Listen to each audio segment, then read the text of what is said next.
Bem, boa tarde a todos, obrigado pela presença aí de todos. Hoje a gente tem o prazer de receber o Dr. Ronaldo Goldsmith. Ele possui graduação em Matemática pela Universidade Federal Fluminense, mestrado em Ciências, Sistemas e Computação pelo Instituto Militar de Engenharia, onde ele se encontra agora, né? E doutorado em Engenharia Elétrica, Métodos de Apoio à Decisão pela PUC do Rio. E atualmente é professor adjunto do Instituto Militar de Engenharia. Obrigado pela presença. Hoje ele vai falar um pouco sobre ciência de dados aí pra gente. Muito obrigado. Boa tarde, pessoal. Boa tarde. Em primeiro lugar, agradecer o convite, né? Dizer que é uma satisfação grande poder estar aqui com vocês, né? Falando desse tema, que é um tema que eu tenho um apreço muito grande. Queria deixar vocês à vontade, né? Embora a gente tenha, estou chamando de palestra, mas pode considerar que é uma conversa, e que vocês, por favor, fiquem à vontade se durante aqui a apresentação, se vocês quiserem interromper, fazer alguma pergunta, por favor, fiquem à vontade. O pior que pode acontecer é eu não saber responder, né? Mas, por favor, participem, né? É até bom que vocês participem, porque dependendo do que vocês forem perguntando, eu posso tentar direcionar mais aqui a explanação, em função do interesse de vocês, tá? Bom, essa apresentação aqui é uma apresentação que eu, na verdade, fiz uma primeira versão dela no seminário que a gente apresentou lá na Fiocruz, né? Com viés assim mais na área lá de saúde, né? E aí agora tentei dar uma adequada aqui pro perfil de vocês. Não sei se eu vou ser muito feliz aqui nos exemplos, né? Mas que obviamente não conheço, né, da área, mas tentei fazer aqui um esforço nesse sentido. Bom, então aqui é o sumário, né, da apresentação. Primeiro um posicionamento, uma motivação, né, que estudar, né, essa área de ciência de dados, a importância disso nos dias atuais. Dar uma contextualizada falando das principais linhas de pesquisa em ciência de dados atualmente, né, que vocês conhecerem. Alguns conceitos básicos em análise de dados. Acredito que muitos desses conceitos vocês já conheçam, né? Vou procurar me ater mais naquilo que eu acredito que possa ser uma novidade para vocês.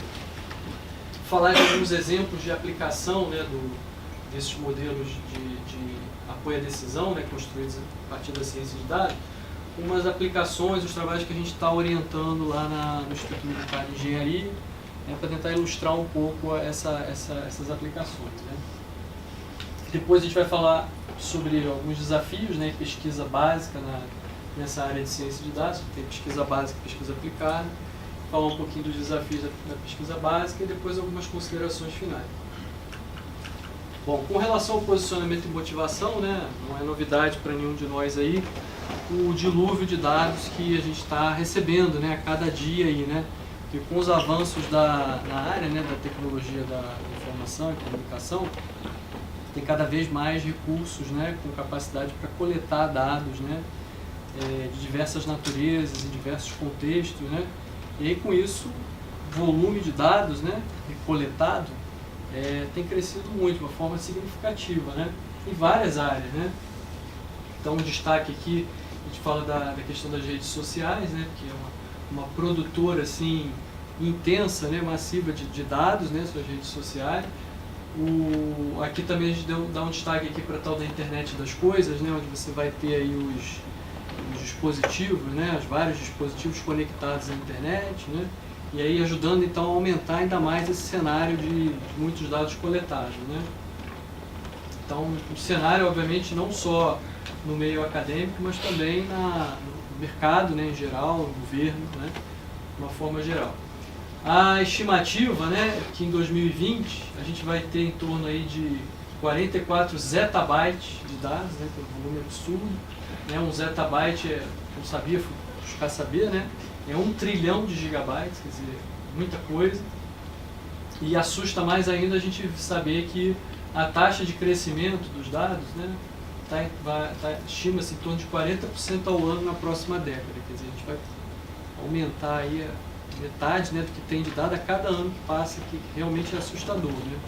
Então, como lidar, né, com esses grandes volumes de dados, né, que chegam, né? A preocupação é tão grande que a SBC, que é a Sociedade Brasileira de Computação, né, ela fez um primeiro seminário em 2006 para tentar levantar quais são os grandes desafios da pesquisa em computação no Brasil, né? E aí listou 10 grandes desafios, e entre eles, né, já em 2006, a preocupação com a gestão da informação em grandes volumes de dados, né, em várias mídias, né, em vários formatos, né, e dados distribuídos, né. Então, os formatos, né, o dado na forma de, pode estar estruturado mesmo, né, no banco de dados convencional, pode estar na forma de texto, imagem, vídeo, som, gráfico, etc. Então, realmente, nessa época o pessoal já preocupado. E agora, e mais recentemente, né, não estou agora, mas mais recentemente, em 2014, houve uma nova rodada, né, desses seminários para se atualizar, né, esses grandes desafios. E, obviamente, que o cenário nosso, né, de gestão da informação em grandes volumes de dados multimídia distribuído continuou sendo uma preocupação, e obviamente maior ainda agora, né? Só que a novidade é que aí já surgiu o nome aqui, né?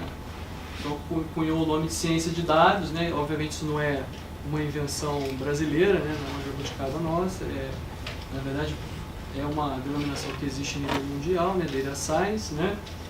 E aí olhando essa questão da análise, né, dos dados como uma ciência, né?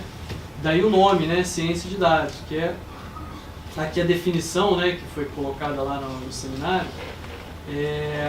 que é a área que compreende estudos metódicos, né, com critério, né, iniciativas de aplicação voltadas à identificação generalizada e escala de conhecimento relevante a partir de grandes volumes de dados, né, em geral em cenários dinâmicos, né, onde os dados estão mudando, né, ao longo do tempo. Obviamente aqui vários exemplos de aplicação, aí aqui está a astronomia, está em primeiro, não é porque eu estou aqui querendo puxar o saco de vocês, não, é porque está em ordem alfabética, né?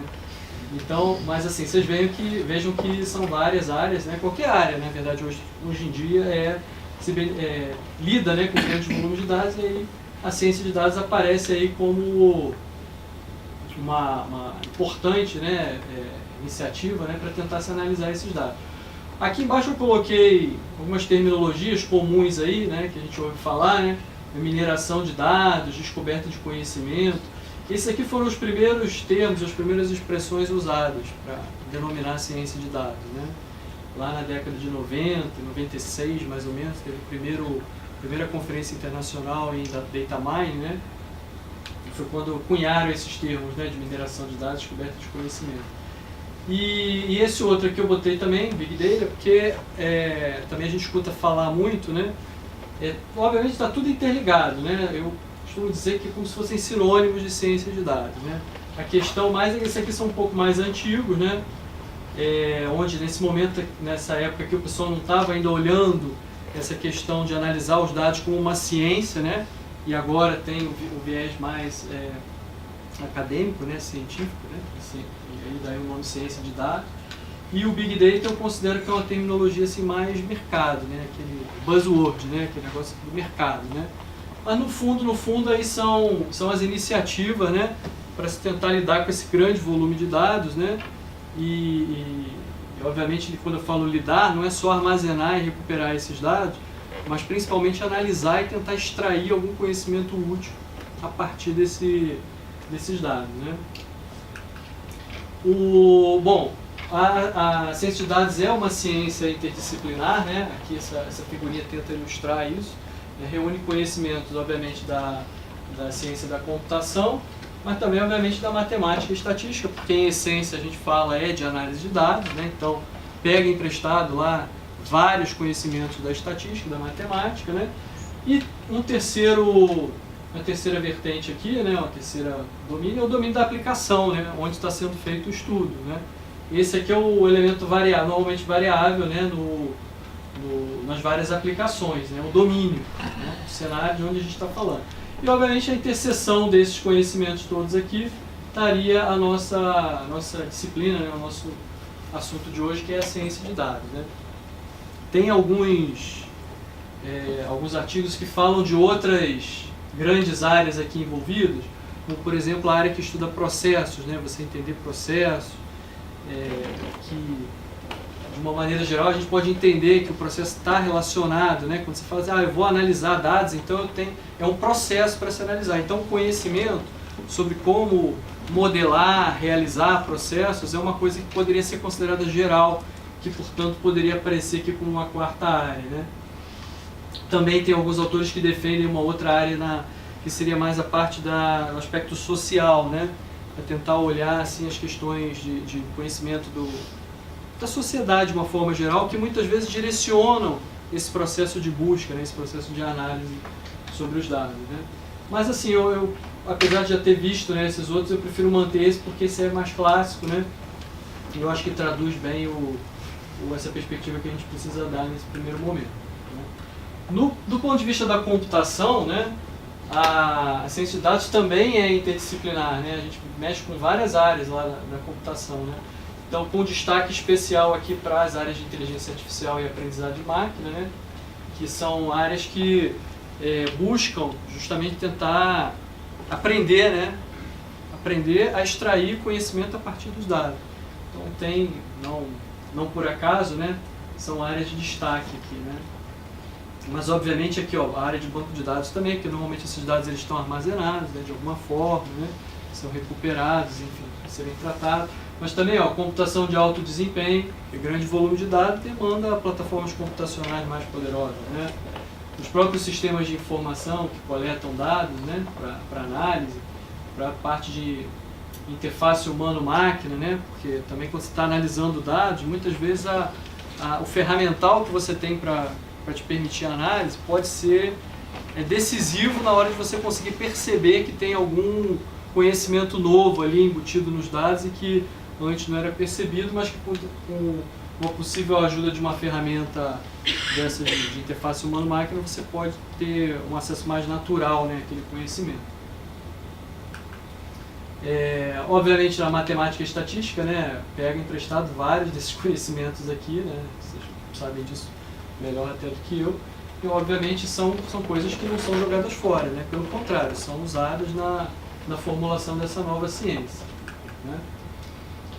Bom, com relação a essa motivação cíclica, né, também não é uma novidade, mas que se aplica também no cenário, né, de ciência de dados, é com relação à pesquisa básica e pesquisa aplicada, né. Uma vai motivando a outra, porque você tem lá os vários cenários de aplicação, esses cenários motivam a pesquisa básica, né, nessa parte da ciência de dados, análise de dados em larga escala, e uma vez que esses fundamentos vão sendo mapeados, né, ou formalizados em termos científicos, eles vão motivando a aplicação em cima dos cenários de aplicação, e esse círculo virtuoso aqui se fecha, né? E aí a coisa vai acontecendo aí de maneira dinâmica, né? Um vai motivando a pesquisa no outro cenário, né? E aí, obviamente, né, da aplicação, você tentar abstrair aquilo que são os conceitos, né, a essência que pode ser usado para justamente caracterizar a ciência de dados como uma ciência, né? E aí você tem os elementos lá que permitem você tratar de forma independente do cenário, né, a ideia de criação de modelos independente do cenário, mas que podem, obviamente, ser aplicados nos vários cenários. Tá certo? Bom, com relação às linhas de pesquisa, ainda nesse seminário da SBC, né, que o pessoal propôs para essa área da ciência de dados separar, né, em 3 grandes linhas de pesquisa, né? Uma parte mais de gestão de dados, que está ligada a questões com relação ao armazenamento e recuperação da informação em alto volume, né, em grande volume, né, e a parte de análise de dados, obviamente, para tentar analisar, né, interpretar os dados e extrair algum conhecimento útil, né. Nessa proposta aqui dos professores Fábio Porto e Arthur Ziviani, eles propuseram uma terceira linha que eles chamam de análise de redes complexas. O que é uma rede complexa? A rede complexa é uma estrutura, né, que a gente chama o grafo, né? Você tem lá um grande número de vértices, né, e esses vértices altamente interligados, né? Então isso para eles é uma rede complexa. Um exemplo típico desse são as redes sociais, né? Você tem lá as contas das pessoas, né? Que são os vértices do grafo, e as arestas entre as pessoas correspondem às interações, né? As ligações, relação de amizade, a postagem, o que curte aqui, o curte ali. Cada ação dessa poderia ser encarada como sendo uma aresta, né? E aí, obviamente, você tem no cenário das redes sociais bons exemplos aí de redes complexas, né? Então eles propõem essa divisão, né, nessas 3 áreas. Eu particularmente acho que essa aqui é um caso particular dessa, né? No fundo é análise de dados, né? Só que aqui a ênfase é análise de dados em redes complexas. Daí você tem a questão dos dados e da relação entre os dados que tem que ser considerada. Mas a grosso modo eu costumo dividir só nessas 2 aqui, tá? Eu só estou falando das 3 aqui porque foi a proposta formal que eles fizeram, né, que foi defendida lá e que foi assim. Por enquanto vale isso. Bom, com relação aos conceitos, né, em análise de dados, né, a primeira coisa que normalmente quando eu vou fazer essa disciplina para o pessoal que está começando, né, é conscientizar, né, de que você tem os dados lá no banco de dados, mas que esses dados você tem que dar uma interpretação matemática para eles. Então, cada registro lá no teu banco de dados, cada linha da tua tabela lá no banco de dados, na realidade, equivale a um vetor, né? Então, você tem bem definido ali um ponto lá no espaço, né? Aqui, obviamente, a gente botou o plano, né? Na verdade, tem 3 informações, né? Tem essas 2 e mais aqui a classe, né? Que pertence ao elemento, né? São 3 dimensões só, mas, obviamente, a gente tem... A maioria dos problemas reais, né, envolvem muito mais dimensões, né? E a ideia é que na hora que você passa aqui para o plano matemático, né, você quando vai falar de similaridade, né, entre os elementos, você na realidade está considerando a distância, né? Quanto mais próximos são 2 elementos, né, mais similares eles são. E esse princípio, né, de similaridade e distância é o que norteia, né, todos os métodos, né, vamos dizer assim, de ciência de dados, né? Porque quanto menor a distância entre os 2 pontos, maior a similaridade entre os objetos que representam que esses pontos representam, né? Bom, então, imaginando que você tem lá um dataset, então um conjunto de dados, né? E aí você tem o processo de análise. A gente está dando foco aqui embora a gente tenha dito que temos lá a parte de gestão e a parte de análise, né? Em termos de ciência de dados, a gente na palestra está dando foco mais na parte de análise de dados, que é a parte que eu trabalho mais, né? Então a ênfase está sendo nessa linha aí. Bom, então, imaginando que você tem lá um dataset, aí você vai, para analisar os dados desse dataset, você tem a parte de pré-processamento, que eu acredito que vocês conheçam bem, que são todas as iniciativas que você pode ter em cima de um conjunto de dados para tentar adequar essa análise para construir os seus modelos depois, no que a gente chama na etapa de mineração de dados ou de análise propriamente dita. Então inclui aqui, por exemplo, você selecionar dados, fazer limpeza, codificação, criar atributos, enriquecer buscando informações de outras fontes. Quer dizer, isso aí eu acredito que vocês conheçam bem, né? E aí aqui na etapa da mineração de dados, né, a busca pelos modelos, aí você pode ter diferentes algoritmos, né, com diferentes formas de fazer, né, ou diferentes vieses, né, de busca, né, onde você vai tentar justamente buscar regularidade, né, normalmente, busca regularidade ou repetição, né, nos dados para tentar identificar padrões, né. E aí a parte de pós-processamento, quer dizer, você tratar o modelo para facilitar a compreensão, eventualmente, né, do modelo, simplificar ou simplesmente converter de um formato para o outro, né, e aí o objetivo é gerar aqui o modelo de conhecimento. Normalmente você tem envolvido aqui nesse processo de análise o especialista no domínio da aplicação, né? No caso aqui, vocês, por exemplo, astronomia, são especialistas lá, astronomia, física, né? Então aqui, especialistas de domínio. E aí você vai pegar um especialista lá em ciência de dados, que nada impede que seja o próprio, né? Muitas vezes faz o papel próprio, né? Faz os 2 papéis, mas normalmente você tem, se você imaginar aquela figura genérica que a gente mostrou, né? Na ciência de dados com relação ao domínio da aplicação, você tem um especialista de domínio, normalmente não é o especialista em análise de dados, né? E aí o que se tem aqui é uma necessidade de interação entre esses indivíduos aqui para poder conduzir esse processo aqui de análise, né? Então a maneira com que o processo é conduzido é definida não só pelo pelo especialista em análise de dados, mas também pelos conhecimentos do domínio da aplicação, porque cada domínio tem as suas particularidades, né? Normalmente a gente tem, né, na análise de dados, a gente pode orientar o processo de análise para verificação que a gente chama, é quando alguém tem alguma suspeita, né, de que alguma hipótese é verdadeira, né, a hipótese é levantada, e aí o objetivo do processo de análise é tentar validar aquela hipótese, verificar se aquilo realmente se verifica. Ou orientado para descoberta, né, isso aqui bastante desafiador, né, que é você tentar extrair novos conhecimentos a partir dos dados que estão lá disponíveis, né? Isso em termos de orientação do processo de análise, né? Agora, com relação às tarefas do processo de análise, normalmente a gente tem as tarefas preditivas e as tarefas descritivas. Na tarefa preditiva, bastante comum, né, você tem um histórico de casos anteriores conhecidos, dos quais você já conhece, né, as respostas, e a ideia é você tentar criar, né, modelos que consigam prever qual vai ser a resposta para novas situações que surjam ali naquele contexto, né, de aplicação. E uma outro tipo de tarefa, a tarefa descritiva, né? É você tentar analisar os dados para extrair algum modelo que descreva o conteúdo daqueles dados que estão sendo analisados. Então, um exemplo típico de tarefa preditiva é a regressão, né? Você tem lá os pontos, e você quer tentar achar uma curva que consegue delinear, né? O que seria a curva que aproxima esses pontos aí. Desenhar essa curva, né? Então, a saída desse modelo aqui, o atributo é quantitativo, né? O que caracteriza a regressão. No caso da saída, né, do modelo ser um valor discreto, né? Um valor qualitativo, aí a gente tem o que a gente chama de classificação. Né? Então aí você quer saber a qual classe pertence. Esse exemplo aqui, né, é o exemplo lá do crédito que eu costumo dar. Né? Você tem informação de quanto que a pessoa ganha e quanto que a pessoa gasta, e mais a informação se ela pagou ou não o crédito em dia. Então o xizinho, o cara que não pagou, e a bolinha é o cara que pagou. Então o que é a tarefa de classificação nesse problema aqui?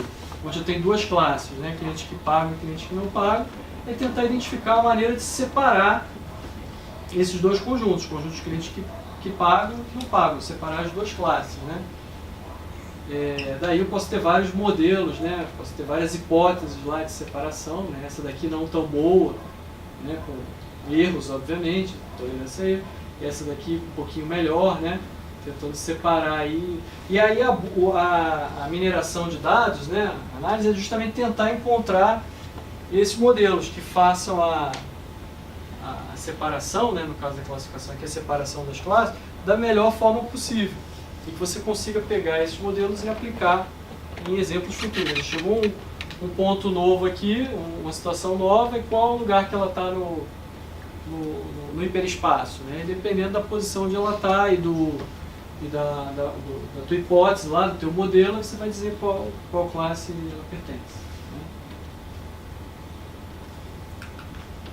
Um outro tipo de tarefa preditiva que a gente chama de predição de ligações, se aplica muito naquela área de redes complexas que a gente falou, né? Dado um grafo, você tentar prever se um par de vértices que não está interligado, se eles vão se interligar no futuro. Esse aqui é um exemplo, de novo, exemplo típico das redes sociais, né? Tem aquela história da sugestão das amizades, né? Que o Face normalmente apresenta, aquilo ali. Eles estão, na realidade, implementando ali a tarefa de predição de ligações. Estão fazendo lá a análise, né, das relações existentes para tentar sugerir, né, possíveis novas ligações, né, que a rede possa conter. Então, essa tarefa, né, de predição de ligações é uma tarefa típica de rede complexa. Outro, e preditiva, né, que você está tentando prever alguma coisa no futuro, né. Outro exemplo, mas ainda uma tarefa descritiva, é, por exemplo, fazer descoberta de associações. Você descobrir que itens do teu dataset estão relacionados, estão associados. Quando um aparece, quando tal informação aparece, que outra informação aparece junto. Né? Então é o que a gente chama de associações. Né? Então descobrir lá que determinado, por exemplo, no caso de um banco de dados com informação de vendas, né, de produtos. Você tentar ver que produtos são vendidos junto, né? Então, isso pode ajudar formular a política, né, de venda, de promoção, né, de produtos, né, para fazer venda casada de produtos, e, enfim.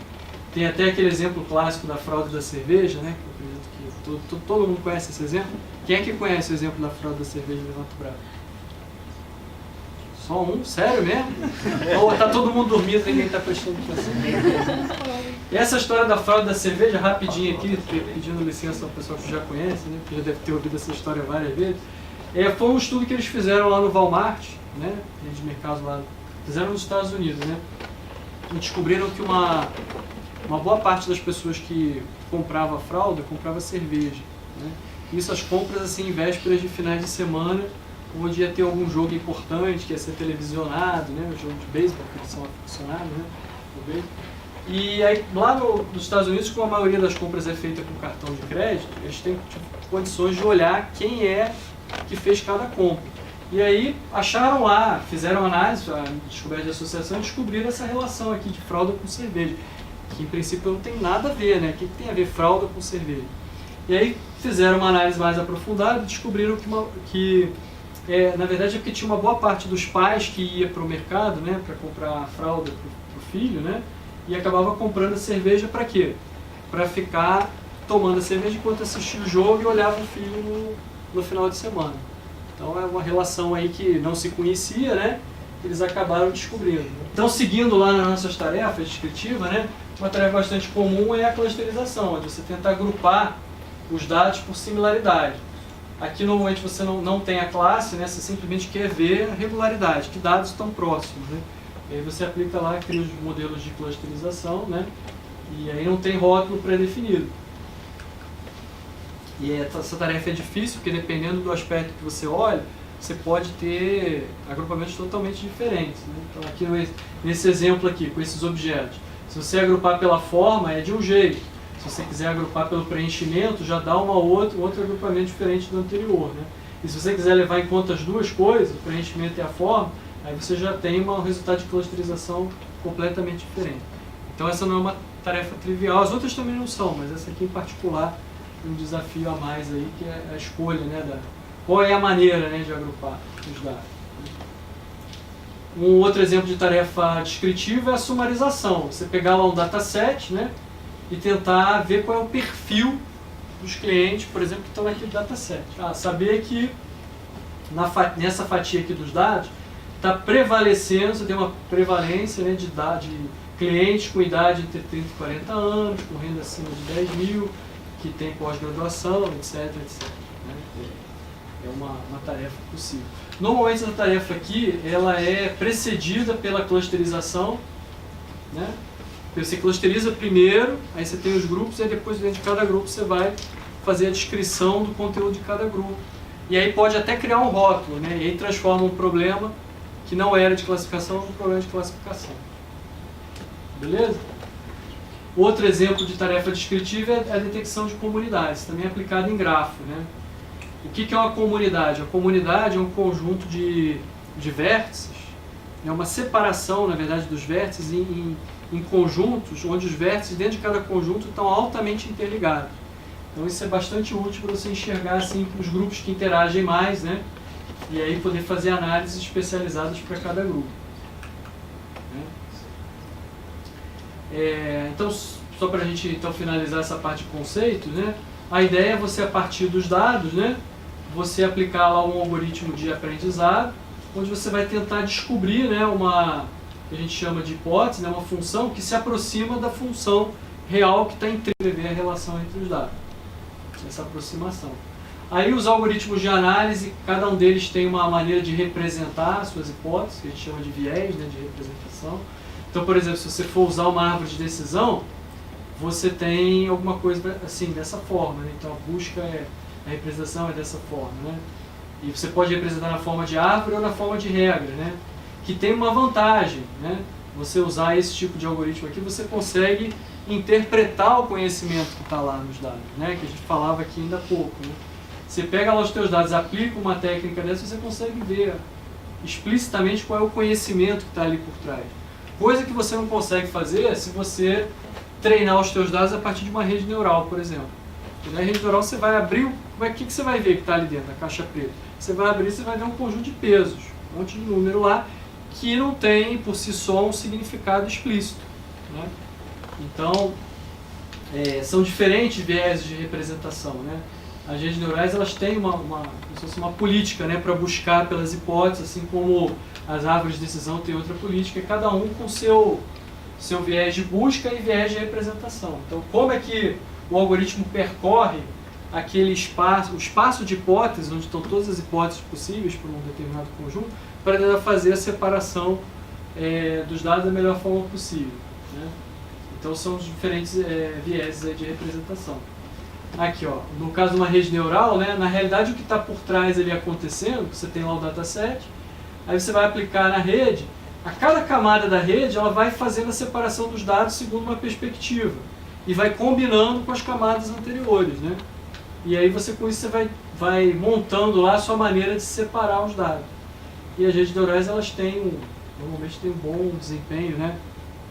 São algoritmos que costumam ter bom desempenho nessas tarefas preditivas, justamente pela capacidade da rede em se adaptar e aprender a partir dos dados. Lógico que tem vários algoritmos para fazer cada uma dessas e de outras tarefas que eu não citei aqui, né? Só citei algumas de exemplo, só para ilustrar. E são muitos algoritmos e aí cada um que desenvolve um algoritmo fica tentando defender o seu algoritmo com relação aos outros, mostrar as vantagens e as desvantagens da sua abordagem, né? Falar aqui rapidinho sobre aprendizado profundo. Já ouviram falar de Deep Learning? Quem é que já ouviu falar de Deep Learning? Levanta o braço se tiver força para levantar o braço. Então, o que é o Deep Learning, né? Na realidade é uma evolução, né, é uma área dentro da aprendizagem de máquina, como se fosse uma evolução das redes neurais, onde nessa evolução a rede a gente demanda um pouco mais dela, a gente quer que ela seja capaz de aprender, além de aprender o conhecimento da área, ela seja capaz de aprender quais são os atributos, as informações, as características que são relevantes para o problema. Então, normalmente, quando você, de forma clássica, lá, quando você vai aplicar uma rede neural, você pega os teus dados, você prepara os dados, calcula lá, gera os teus atributos, né, faz lá todo aquele pré-processamento que a gente falou. Quer dizer, a engenharia de atributos fica muito por conta do especialista. O especialista vai lá e faz a engenharia. A ideia do aprendizado profundo é que a rede ela seja capaz de aprender, além do que ela tem que aprender, ela seja capaz de aprender qual é a melhor representação dos dados para poder fazer o que ela tem que fazer. Então, uma expectativa um pouco maior em cima da rede. Você, na verdade, você parte lá você pega características de mais baixo nível e vai tentando combinar essas estatísticas através de composição, né, de funções, para ter vamos dizer assim, uma modelagem, né, com um nível mais alto de hierarquia em termos de semântica, né, de significado dos dados. Então essa é a ideia, né? Você vai combinando características mais simples e características mais complexas até conseguir chegar no objetivo final, né? Então a diferença, né, do que a gente conhece, né, das redes neurais, é que nas redes neurais então, a gente tem essa caixinha aqui da engenharia de características bem parruda, né? Depende bastante do especialista para fazer essa engenharia de características. E no caso do aprendizado profundo, a demanda pela engenharia de características fica esvaziada, fica uma caixinha mais simples, né? E aí a gente deixa, na realidade, a tarefa de aprender as características por conta do algoritmo de aprendizado, para aprender também a representação. E esses modelos eles têm dado muito certo, né? Tem tido bastante sucesso em várias áreas e a pesquisa é super quente nessa área, tem muita gente estudando isso. Beleza? Ninguém vai perguntar nada aí? Aquela pergunta combinada, a gente esqueceu de combinar, né? De perguntar. Vamos lá. Alguém quer perguntar alguma coisa? Não? Eu quero. Então vamos. Tenho aqui 2 módulos de machine learning que eu queria entender melhor. Que é o método supervised e o unsupervised machine learning. Qual é a diferença realmente de um para o outro? Então, é que nos métodos, né, que são supervisionados, é como se tivesse a figura de um professor, né? O professor que diz assim, ó, dado um exemplo, o professor dá a resposta. Né? Então, o modelo, na hora de aprender, ele vai receber a entrada e vai ver qual é a saída esperada que ele tem que gerar. Então, é supervisionado nesse sentido, porque ele sabe, né, o que ele tem informação ali, ele sabe o que ele tem que produzir. Então, quando ele vai, o algoritmo vai ajustando o modelo lá internamente, ele vai olhando essa relação para a entrada e a saída esperada, porque justamente é supervisionado. Tem o professor lá para dizer qual é a saída esperada. E no caso do não supervisionado, não tem essa saída esperada. O que se quer é o quê? Que o algoritmo seja capaz de buscar nos dados, identificar regularidade nos dados para poder separar esses grupos, esses grupos de dados que são regulares. Né? O aprendizado não supervisionado, o exemplo típico é a clusterização. Aquela tarefa que a gente falou ali ainda há pouco. Né? A clusterização é não supervisionada. Você tem simplesmente os dados lá e você quer agrupar eles, e esse agrupamento vai ser em função da similaridade, da proximidade dos dados lá. Tá? Então, basicamente é isso. No supervisionado, você tem a figura do professor para dizer qual é a saída esperada do modelo, e aí o modelo vai aprendendo a partir disso, dessa informação, enquanto que no não supervisionado você não tem essa saída desejada. Quer dizer, é por conta do algoritmo identificar ali a melhor maneira de separar os dados. Beleza? Fala. Entrando nisso, esse não supervisionado, como é que, se eu mudar um pouquinho o algoritmo, ele provavelmente vai me dar resultados diferentes. Tem alguma forma de controle da saída desses dados? Assim, realmente isso acontece, mas isso acontece em geral, né, nos algoritmos de aprendizado de máquina como um todo. Né? A maioria dos algoritmos envolvem parâmetros, e aí uma dificuldade enorme é você escolher qual a melhor configuração dos parâmetros, né, para achar resultado. O que normalmente a gente faz numa tarefa, por exemplo, supervisionada, você perguntou do não supervisionado, né, mas o exemplo típico na tarefa não supervisionada é você pegar os dados e separar em 3 conjuntos. Você tem lá o treino, a validação e o teste. E aí você descobre qual é a melhor configuração de parâmetros com base no treino e na validação. Você treina, constrói o seu modelo no treino e avalia na validação. Aí você pode fazer vários experimentos variando os parâmetros para ver qual que leva o melhor resultado. Aí achou esse cara, aí você elege aquele cara, então tá, então vou usar ele para construir o meu modelo e vou aplicar isso no teste para poder avaliar. Tá, então, mas assim, não tem receita, infelizmente não tem receita de bolo. Você tem os diferentes algoritmos, aí como eu falei, cada algoritmo tem um viés de busca e um viés de representação, que é baseado na teoria, né, como o algoritmo foi formulado, a teoria que levou à formulação daquele algoritmo. Então, normalmente tem alguma ideia ali por trás que faz um sentido, né, para que o algoritmo seja criado. E aí, o que normalmente a gente faz é tem que conhecer bem como é que o algoritmo funciona e aí tentar, a partir desse conhecimento, ver o que se pode fazer para tentar, que a gente chama tunar, né, fazer lá o ajuste fino dos parâmetros para poder tentar chegar a melhores resultados. Mas é como a gente falou lá no início, né? É a mineração de dados, é você ficar rodando aquele processo que eu mostrei ali, ele pode ter várias iterações, né? Cada iteração você chega no resultado, aí você vai ajustando, vai discutindo com o especialista no domínio da aplicação, né? E vai fazendo os ajustes para tentar chegar numa boa configuração que atenda às expectativas. Né? É assim, infelizmente não tem receita, eu até gostaria que tivesse, mas não tem não. Mais alguém? Você estava falando de classificação, né? Usando redes neurais. Eu já tentei fazer alguma coisa por aí, assim, não fui muito bem sucedido. Meu problema era o seguinte, quando você faz um algoritmo de classificação, você estabelece quantas classes tem. Quando você usa redes neurais, por exemplo, como é que você faz a detecção de outliers, algo que não é de nenhuma das classes que você botou, e como você calcula a significância para a classificação dos objetos? Depois que você já tem para a rede calcular direto. Porque uma possibilidade é você fazer no pré-processamento, você já eliminar os outliers, que aí você estaria, vamos dizer assim, naquela etapa lá de limpeza, né? Você viu ali, tinha uma função lá que é a limpeza, você tentar remover, né? Seria uma possibilidade, né? Mas vamos dizer que você não tem disponível esse recurso. Nem eu sei que é um outlier, por exemplo. Oi? Quando nem eu sei que é um outlier. Pois é, então.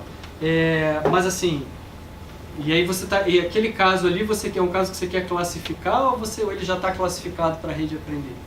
Não, por exemplo, no caso que eu fiz assim, eu tinha algumas classes, eu pegava os dados e tentava classificar nessas classes. Só que tinha alguns objetos que eu via claramente que eles não eram... que estavam muito diferentes do normal. Só que uma rede neural, obrigatoriamente, ela vai me classificar em uma das classes. Vai. Como é que... peraí, vai classificar, depende do critério que você estiver usando. Porque você pode ter, porque a rede neural ela gera uma saída que normalmente é o nível de ativação do neurônio. Aí você tem os modelos possíveis, você pode pegar e modelar a tua rede neural para cada neurônio da camada de saída estar associado a uma classe. E aí quando você fornece a entrada lá, a rede processa e aí gera lá as ativações dos neurônios.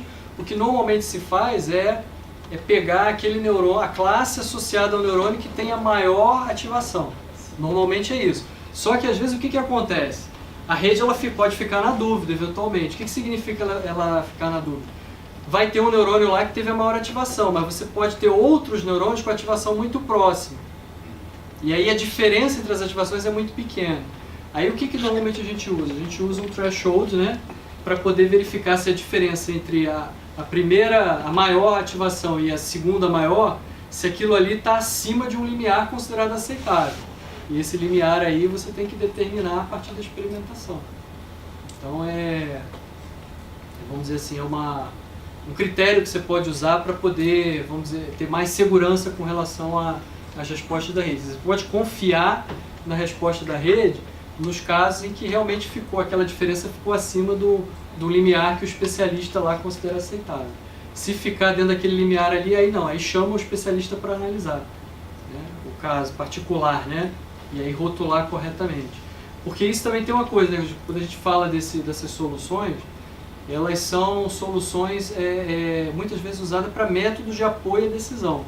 Aí o método de apoio à decisão nem sempre consegue dar a resposta para tudo, né? Então muitas vezes você usa como? Você usa o método de apoio à decisão para tentar tratar a maior parte dos casos. Os casos onde há dúvida, pode passar para o especialista humano analisar, né? Mas aí obviamente isso depende da aplicação. E às vezes tem que se calibrar muito bem, porque se começar a ficar muita dúvida, aí acaba sobrecarregando o especialista, né? E, obviamente, dependendo da aplicação, isso não se verifica. Beleza? Ou seja, não existem métodos não supervisionados que são infalíveis. Eu diria que nem os supervisionados, não dá para garantir. Quer dizer, você cria um modelo, o modelo pode até ter um desempenho, vamos dizer, no caso supervisionado de classificação, ele acerta 100% dos casos lá do teste. Beleza, esse modelo está ótimo. Mas você não tem garantia nenhuma de, na hora que você coloca ele em produção para funcionar de verdade, que ele vai acertar em todos os casos, né? Porque os dados mudam, né? Tem várias circunstâncias, né? De repente uma situação que não era conhecida antes, que não foi usada no treinamento, nada parecido com aquilo aparece. E aí a rede pode classificar errado, o algoritmo, o modelo pode classificar errado. A gente tem um trabalho que a gente está desenvolvendo lá no INBA, vou falar sobre ele, que é para a detecção de botnet. Botnets são redes maliciosas, né? Redes de computadores com intenção maliciosa. E aí tem lá exatamente um modelo de classificação que pega os dados e tenta dizer se aquele dado ali é referente ao botnet ou não. Só que essas bots elas evoluem ao longo do tempo, então essa situação que você bem colocou aí pode acontecer. Tem uma botnet nova aqui que ninguém conhecia antes, e aí? Apareceu, e o algoritmo tem que ser capaz de perceber que está tendo falha e aí ele se regular. Quer dizer, uma possibilidade é o especialista perceber isso. É mais ou menos a gente assim, né? A gente sabe quando precisa estudar mais, né? Começa a aparecer um monte de informação, pô, tá na hora de me atualizar, né? Porque chegou muita coisa nova. É mais ou menos como se você esperasse isso do modelo. O modelo ele é capaz de responder, mas se ele começar a errar muito, começa a ver que está errando muito, alguém vai ter que perceber que ele precisa ser atualizado. O que tem muitos nos trabalhos agora, o pessoal tentando investigar como é que faz para o modelo perceber que ele está como acontece com a gente. Que a gente está desatualizado, que a gente precisa se atualizar, que o modelo precisa se atualizar.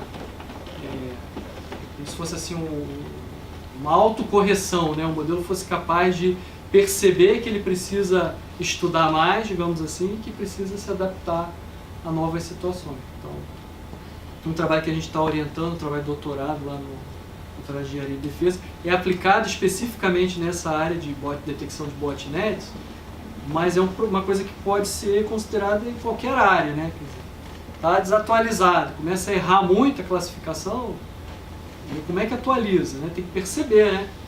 Que tem que atualizar, porque às vezes nem o próprio especialista consegue perceber que tem que atualizar, porque é tanto volume de dados, então precisa que o próprio algoritmo, ou que tem algum outro algoritmo observando o que está acontecendo para poder ver. Aí vocês vão dizer assim, mas como é que ele vai saber que está errando se ele não tem a rotulação do especialista? Porque ele vai saber só se ele errou ou se ele acertou em função do que disser o especialista, concorda? Porque a classe ele vai dar, é positivo ou negativo.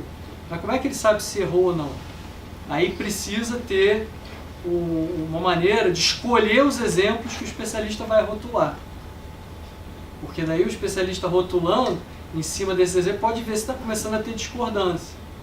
Não pode ser qualquer exemplo, porque são muitos casos. Aí como é que escolhe? Não vai ser aleatório. Então tem que ter algum critério para escolher bem esse exemplo. Aí é o que o pessoal da área de aprendizado de máquina chama de active learning. É aprendizado ativo.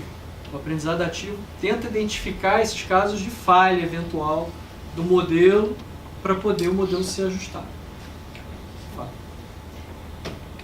Não, meados da década de 80, eu li uns trabalhos falando que o pessoal estava começando a aplicar evolução darwiniana em pequenos algoritmos e eventualmente até evolução lamarckiana, né? De tal modo que os programas tinham capacidade de se modificarem com o tempo e tal. Não envolviam aspectos de inteligência artificial, mas envolviam de forma até bastante interessante esses aspectos. Existem trabalhos ligados a machine learning, mas acoplado a essa ideia de evolução darwiniana, por exemplo? Sim. Na verdade, desses trabalhos iniciais aí, acabou evoluindo uma área que a gente chama, dentro da inteligência artificial, que a gente chama de computação evolucionária. A computação evolucionária é exatamente isso, usa conceitos da seleção natural, né, lá do Darwin, né, e conceitos de reprodução genética para poder fazer ajustes de soluções, tentando gerar soluções melhores do que as anteriores. E é uma área dentro da inteligência computacional, inteligência artificial, que chama computação evolucionária. E aí o pessoal tem aplicado bastante, né? Tem usado bastante isso, porque é uma habilidade, né? Essa capacidade de se adaptar, né, à nova situação é uma habilidade que envolve inteligência, então está ligado lá à inteligência artificial. E a maioria dos modelos de IA eles são inspirados na natureza mesmo, né? Esse aí é um exemplo. Beleza? Então vamos lá. Então, os exemplos de aplicação, falando rapidamente, trabalhos que a gente está desenvolvendo lá no Instituto, né? E aí vocês podem tentar ver se tem alguma analogia com algo que vocês fazem aqui no Instituto. Então, por exemplo, detectar comunidades em redes complexas, né? A gente usa, né, o conhecimento, né, de informações sobre o contexto da aplicação para tentar dividir a rede em comunidades, né? Então, não só levar em conta o aspecto topológico do grafo, a estrutura do grafo, mas levar em conta, por exemplo, as informações que são trocadas entre os elementos da rede. Então, se isso aqui fosse uma rede social, você tem lá as postagens, né, o que as pessoas conversam, né? Então, levar em conta esse conteúdo pode ajudar a separar, identificar melhor comunidades, né? A gente fez alguns experimentos lá com bases de dados da Enroll, né, daquela empresa que faliu, né, daquele escândalo lá, com e-mails corporativos, e a gente viu que aplicada esse detecção de comunidade, que as comunidades geradas realmente falavam de assuntos parecidos, né, e que tinha realmente tudo a ver com o esperado, né. Mas, por exemplo, base de coautoria de publicações, né. Então, vocês estavam falando aqui da astrofísica, né. A gente tem uma coleção de bases, né, que a gente pegou lá do Archive, que, falando de coautoria de publicações, e uma delas é a tal da AstroPH, né, que é a astrofísica. Então a gente usa muito nos nossos experimentos de predição de ligação, detecção de comunidade, a gente usa essa base aí para avaliar os nossos métodos, né? E tem outras áreas também da física envolvidas, né? Bom, a própria predição de ligação também a gente tem trabalhado bastante, tentando envolver análise temporal, né? Porque você está tentando prever, né, o futuro. E o que será que influencia mais para surgir uma nova ligação? Será que as ligações mais recentes influenciam mais? Então, olhar essa questão do tempo, né, e a influência disso nos resultados, né? Um outro exemplo que a gente aplicou para mineração de dados, né, foi tentando saber o que o pessoal faz na educação em termos de tecnologia, né, em cima daquele programa, não sei se vocês conhecem, um computador por aluno, né, aquele que o aluno leva um laptopzinho, né, de baixo custo para casa. A gente fez um sistema para coletar dados sobre como que o aluno usa esses computadores, né. Essa informação ela é transferida para uma central, um banco de dados central, no Proderj, né, o órgão de TI do Rio de Janeiro, e aí a gente faz análise, faz a mineração desses dados aqui. Então é bem interessante, porque tem um agentezinho computacional que fica coletando os dados e transmitindo essa informação para esse banco central para a gente analisar. E aí uma coisa interessante que a gente achou, né, a gente fez um piloto lá para as escolas lá em Piraí, né, que usa bastante, realmente lá cada aluno tem o seu computador, e a gente descobriu que a maior parte dos alunos, né, uma boa parte dos alunos usa o computador para jogar no fim de semana, né, quando leva para casa, mas também estuda. Então joga e estuda. Então esse foi um argumento importante para a gente convencer a Secretaria de Educação que deveria realmente deixar os alunos continuarem a levar o computador para casa, porque embora eles jogassem, eles também estudavam. Então a gente conseguiu mostrar isso, né, quantitativamente, ela ficou convencida e deixou os alunos usando. E outros, né, a gente escreveu um livro sobre as experiências e os resultados desse projeto aqui. Foi um projeto grande, levou 3 anos a gente desenvolvendo, plantando. Depois, quem tiver interesse, eu posso passar o link. Está lá no site lá da Prefeitura de Piraí, você consegue entrar lá e baixar. Isso eu trabalho aqui também na área de educação, a gente está desenvolvendo agora lá no INE, tentar identificar, né, as características que levam à evasão escolar, o que leva o aluno a evadir. Existem vários modelos que fazem isso já. O que a gente está trazendo de novidade na nossa solução? É que a gente está tentando olhar o sentimento do aluno ao longo do tempo. Então a gente faz o que a gente chama de análise de sentimento. A gente pega as informações disponíveis, né, quando o aluno faz um contato via chat, via e-mail, canal, né, tem lá os vários canais de contato com a instituição, tem o texto, né, ou a temática que foi tratada, e a gente faz uma análise do sentimento associado. E aí como é que a gente analisa? A gente analisa não só o conteúdo, né, do que foi tratado, mas o sentimento. Então, se por exemplo você começa a ver que um aluno está tendo uma sucessão de sentimentos negativos com relação à instituição, isso pode ser um indicativo de que ele vai evadir. Então alguém pode tomar uma atitude de intervenção ali para tentar resolver, conversar com o aluno, saber o que está acontecendo para reter, né? A gente está pensando nesse modelo não só na área de educação, mas para retenção de clientes de uma maneira geral, né? Qualquer que seja o cenário, né? Então tem um aluno fazendo a dissertação de mestrado nessa linha aqui. Outro projeto legal é esse aqui da perfuração de poços de petróleo, que a gente tem robozinhos, né, que vão fotografando o fundo do mar, né, para decidir onde é que vai furar, né, perfurar lá o poço. Aí tem o robozinho que vai varrendo lá o fundo do mar, tira fotos, né, do fundo do mar, e aí essas fotos vão sendo processadas em busca dessa figurinha aqui, como se fosse um trevo de 4 folhas, que o pessoal chama de nanofóssil. A presença desses nanofósseis em grande quantidade indica que tem petróleo ali e que, portanto, aquele ponto seria um ponto bom para ser perfurado, né? Então, trabalho envolvendo aí reconhecimento de imagem, né, visão computacional, bem interessante. O outro projeto é o projeto ligado lá ao Portinari, né? Fundação Portinari, vocês conhecem, o filho dele está à frente lá da fundação e patrocina esse projeto, que é um projeto para desenvolver algoritmos de aprendizado de máquina para classificar, ver se a pintura é verdadeira ou se é uma fraude. Se é autêntico ou é fraude, né? E é interessante porque as redes neurais, né, que são treinadas lá, dão quase 100% de acerto. Mesmo nos casos onde a pintura é uma pintura do cara que é especialista em falsificar Portinari, o Chagall, né? Chagall. O Chagall, ele é especializado em imitar o Portinari. Ele pinta lá e mesmo assim o algoritmo consegue saber quando é o Portinari e quando não é. Então é bem, um projeto assim, bastante sucesso. Esse projeto não é lá do IME não, esse projeto é da PUC, é a PUC que desenvolve, o professor Raul Feitosa, lá da PUC, né, da Engenharia Elétrica, que conduz esse projeto. Eu tive a oportunidade de participar na época do doutorado lá na PUC, como aluno dele. Um projeto bem interessante, bem legal. Também, esse outro projeto também foi feito lá na PUC, para tentar identificar, né, os tipos de problema que ocorrem em monumentos, né, de deterioração de monumentos, né, e aí, dependendo do tipo de problema que você identifica, né, a intervenção tem que ser mais rápida porque a deterioração é mais rápida.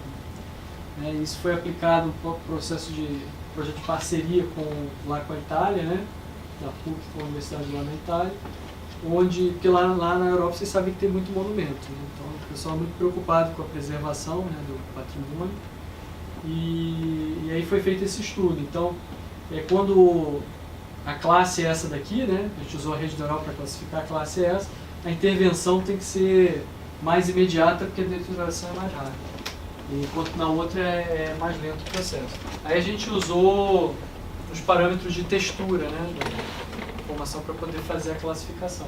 Não usamos rede profunda, não chegamos a usar rede profunda, mas tivemos um bom desempenho lá de acerto aí, em cima de 90%. E esse trabalho aqui é um trabalho que a gente orientou lá na graduação do IME, né, para tentar detectar áreas de desmatamento. Então você tira fotos de regiões em momentos diferentes, e aí tem uma rede profunda, uma rede convolucional, para tentar identificar pontos onde o desmatamento pode ter aumentado. Um trabalho também bem interessante, deu bons resultados. Aí os alunos fizeram um aplicativo que fica disponível, né, na web. Quem vocês tiverem interesse, depois eu posso fazer um contato aí para vocês olharem no aplicativo. Esse outro trabalho também é bastante interessante, não sei se vocês conhecem, o tal dos exemplos contraditórios. O que acontece? Esses algoritmos de aprendizado de máquina, eles têm tido um bom desempenho, né, de uma maneira geral. E aí chegam aqueles mal intencionados que já querem atrapalhar os modelos, né? E aí estão criando os tal dos exemplos contraditórios. O que é o exemplo contraditório? É você pegar uma imagem lá normal, introduzir um ruído nela, de tal maneira que o algoritmo de classificação bem treinado classifique errado, mas que imperceptível para o olho humano. Por exemplo, se a gente olhar aqui, a gente vê que é um ônibus escolar e que é um cachorro, né? Mas depois da introdução do ruído, nos dois casos, o algoritmo classifica como sendo uma avestruz, os dois casos. Pô, mas a gente olha aqui e vê que não é avestruz, continua sendo um ônibus escolar e cachorro. Mas é porque a introdução do ruído ela é feita de forma direcionada para sabotar mesmo o algoritmo de aprendizado. E aí a gente está desenvolvendo com um aluno lá um método para tentar combater esses exemplos contraditórios. Então tem lá outro trabalho que a gente está fazendo é para reconhecimento de indivíduos, né, e usando a dinâmica da digitação, que cada um de nós tem um padrão próprio para digitar, né, é biométrico, né, e aí a gente está investigando a dinâmica da digitação para fazer esse reconhecimento de usuário. Está bem legal o projeto. E a gente está usando rede profunda para fazer isso. O Big Brother aí. Isso aí. A gente inclusive, no protótipo, né, a gente aplicou na plataforma de EAD de lá do Instituto, né, do Moodle, né, nos alunos do ensino básico. Né. Então a gente desenvolveu um modelo lá e aplicou, e aí está... A intenção é o quê? Você poder ver se o cara está trabalhando, se realmente é o cara que está lá do outro lado da educação à distância, que está digitando as coisas, que não tem ninguém substituindo ele lá. Então tem aplicação aí falou ali do Big Brother. Né? Esse outro aqui é na parte mais aqui da botânica, né? Um projeto feito em parceria com o Jardim Botânico. Eu não sou muito dessa área aqui, não vou poder explicar muito, mas a ideia é tentar buscar informações, regras de associação que você extrai em cima a partir de grafos, né? Então você tem grafos com as informações todas, a ideia é você tentar buscar regras de associação de múltiplas relações, como essa daqui, ó. Essa regra aqui diz o seguinte, segundo esse grafo, né? Essa regra foi extraída a partir desse grafo, ele diz, ó, se a pessoa mora, né, em alguma cidade próxima à cidade que tem clima úmido, então a condição de saúde dessa pessoa é boa. Isso ele observou, óbvio que é um banco de dados, um conjunto pequeno aqui, né? Observou, e aí esse exemplo aqui ilustra, né, a ideia da multirrelação. E a ideia é a gente poder aplicar essa técnica para minerar dataset na web que são nesse formato de grafo. E aí conseguir extrair conhecimento útil a partir desses dados. Outro trabalho que a gente está orientando é para a detecção de bots sociais, né? Bots sociais, vocês sabem, são essas contas aí artificiais, né, que ficam tentando bagunçar aí as redes sociais, botando informação, né, tentando manipular a informação. E a gente está usando rede profunda também para detectar bot social no Twitter, né?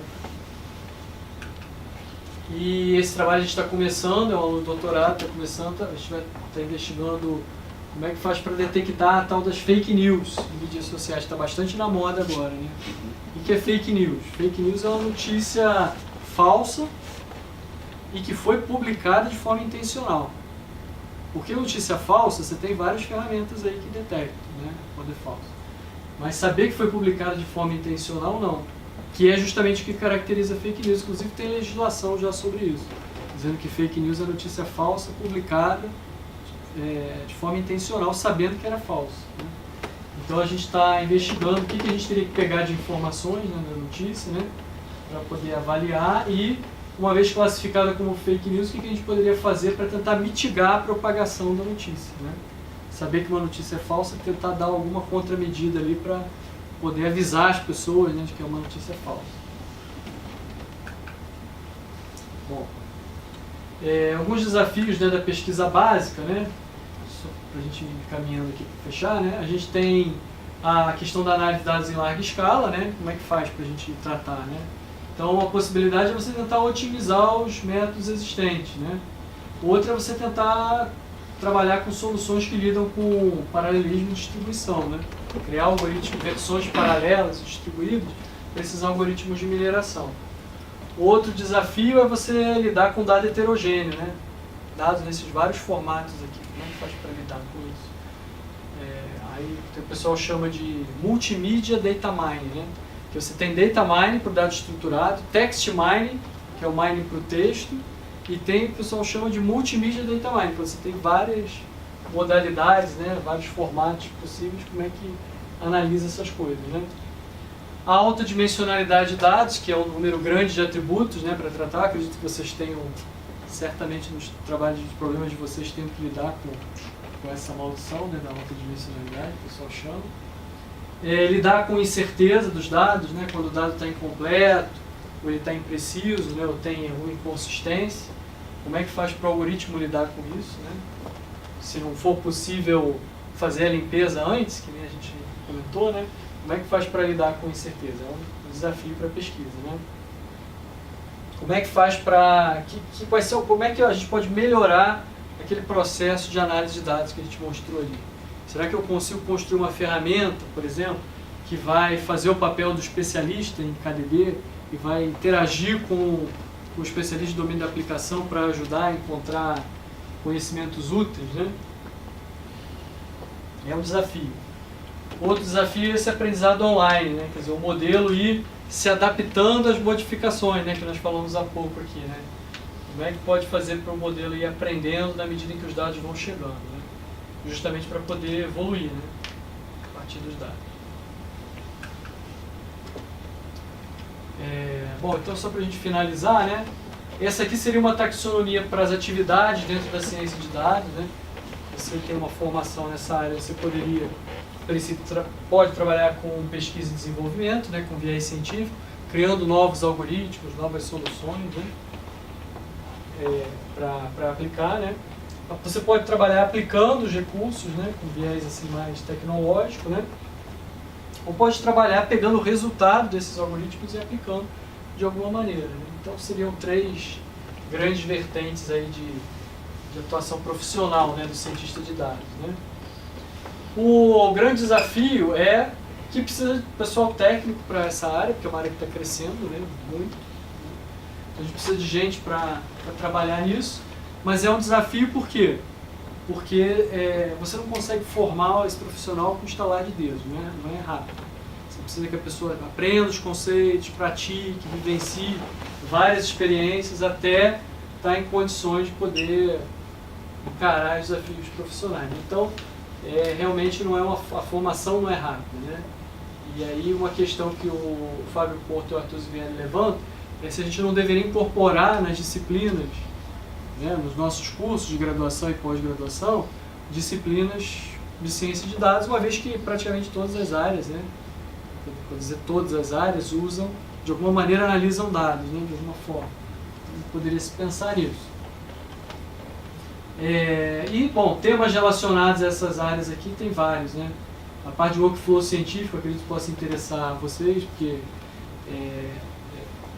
justamente essa workflow científico engloba assim, o especialista no domínio da aplicação criar a sequência, né, de passos dos seus experimentos para gerenciar os seus resultados e comparar esses resultados com outros obtidos em outros fluxos, enfim, essa dinâmica que normalmente a gente sofre, né, para fazer, né, a gente pode tentar fazer através do apoio dos chamados workflows científicos.